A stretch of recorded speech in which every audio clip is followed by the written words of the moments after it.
नमस्कार, NMF news पर आप सभी का बहुत स्वागत। मैं हूं आपके साथ अभिषेक पुंडीर। यूक्रेन और रूस के बीच जो युद्ध चल रहा है उसे 1000 दिन पूरे हो चुके हैं और अब ऐसा लग रहा है कि ये जो दोनों देशों के बीच का युद्ध है वो विश्व युद्ध में तो कहीं तब्दील नहीं हो जाएगा, क्योंकि अमेरिका की तरफ से यूक्रेन को लॉन्ग रेंज बैलिस्टिक मिसाइल रूस के ऊपर दागने की इजाजत दे दी गई है, जिसके बदले के रूप में पुतिन ने भी अपनी जो नीति है परमाणु हमला करने की उसमें बदलाव कर दिया है। तो क्या जाते जाते जो बाइडेन दुनिया को तीसरे विश्व युद्ध के मुहाने पर खड़ा करके जाएंगे? इसी सवाल पर ज्यादा चर्चा करने के लिए मेरे साथ मौजूद हैं सुशील सिंघल, पूर्व राजनयिक। बहुत बहुत स्वागत सर आपका।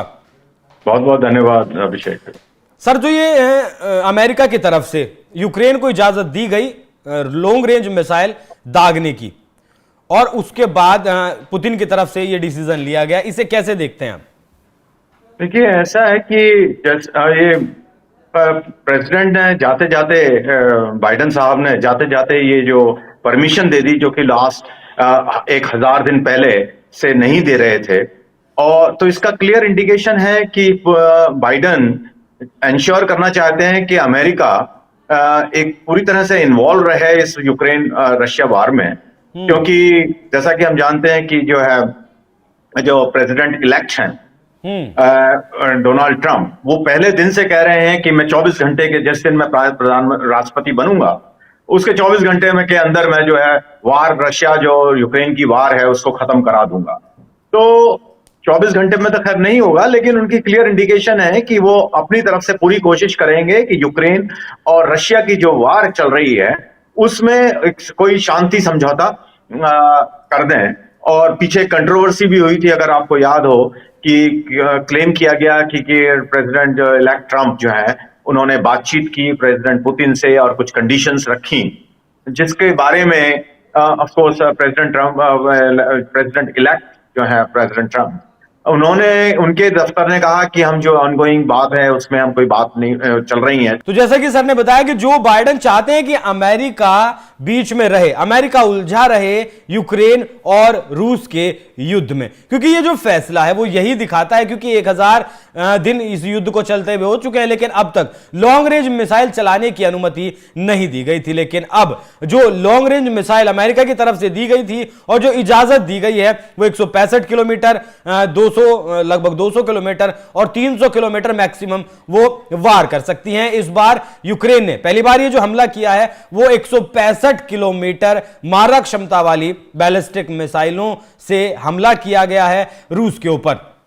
इसी बात को लेकर रूस से सवाल भी पूछा गया, क्योंकि रूस ने इस हमले के बाद अपनी परमाणु जो नीतियां हैं उन्हें बदल दिया है। अब तक रूस की जो नीतियां हुआ करती थी वो ये नीतियां हुआ करती थी, अगर दो देश युद्ध में, मतलब उसके साथ कोई युद्ध में है और सामने वाला देश भी अगर परमाणु संपन्न देश है, मतलब उसके पास भी परमाणु हथियार हैं, तभी उसके ऊपर हमला किया जाएगा परमाणु बमों का। लेकिन अब यह स्थिति में बदलाव कर दिया है रूस की तरफ से और इस पर सिग्नेचर भी राष्ट्रपति व्लादिमीर पुतिन की तरफ से कर दिए गए हैं और अब उनका मानना है कि यूक्रेन के साथ अमेरिका है। इससे पहले पुतिन के द्वारा यह कहा गया था कि अगर ऐसा किया जाता है, लॉन्ग रेंज मिसाइल चलाने की अगर अनुमति दी जाती है, तो उसे सीधा सीधा हमला माना जाएगा उस देश का जिस देश ने यह इजाजत दी है।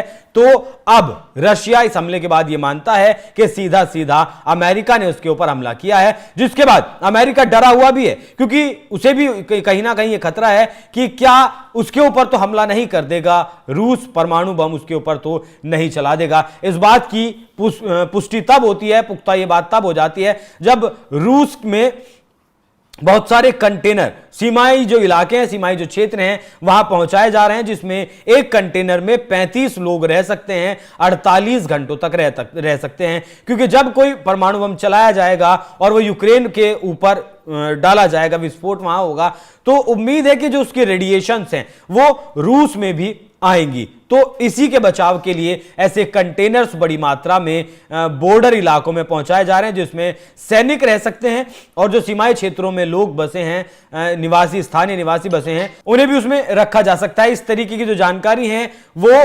रशिया के अखबार खुद दे रहे हैं कि अब ये तीसरे विश्व युद्ध की जो बात है वो कहां से आई? तीसरे विश्व युद्ध की बात इसलिए आई क्योंकि अमेरिका ने परमिशन दी यूक्रेन को, यूक्रेन ने मिसाइल चलाई रूस के ऊपर, और जो कोरिया के सैनिक हैं उन्होंने भी रूस में जाकर मोर्चा संभाल लिया है, जिसके बाद ही इस हमले की इजाजत दी गई थी। तो क्या अब सीधा अमेरिका को टारगेट करेगा? और अगर अमेरिका को टारगेट करता है रशिया, उसके बाद इसके समर्थन में, संपर्क में नाटो देश भी आएंगे, और नाटो देश भी अगर संपर्क में आएंगे फिर रूस के लिए बहुत भारी होने वाला है। और अगले ही महीने रूस के राष्ट्रपति व्लादिमीर पुतिन भारत की यात्रा करने वाले हैं। ये अब उम्मीद करिएगा कि 5 से 7 दिनों में ये जो भी कुछ होगा वो होने वाला है। और भारत की जो यात्रा है पुतिन की, वो इसलिए अहम मानी जा रही है क्योंकि पुतिन भारत में आकर भारत का रुख साफ करेंगे कि भारत आखिर अगर न्यूट्रल है, या फिर अगर है तो अमेरिका के साथ है, या फिर वो अपने सबसे पुराने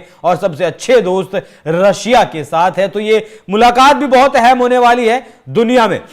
भारत और रशिया की इस मुलाकात के भी बहुत सारे मायने हैं अपने आप में। अमेरिका की भी इस मुलाकात पर नजर है, और जाते जाते जो बाइडेन ने जो इशारा किया है, जो संदेश दिया है, जो हरकत अगर कहें कि की है रूस को छेड़ने की, उसके परिणाम अब दुनिया बहुत ही गंभीर देखने वाली है। बाकी इस पूरी खबर पर क्या है आपकी राय, कमेंट कर में जरूर बताएं। धन्यवाद।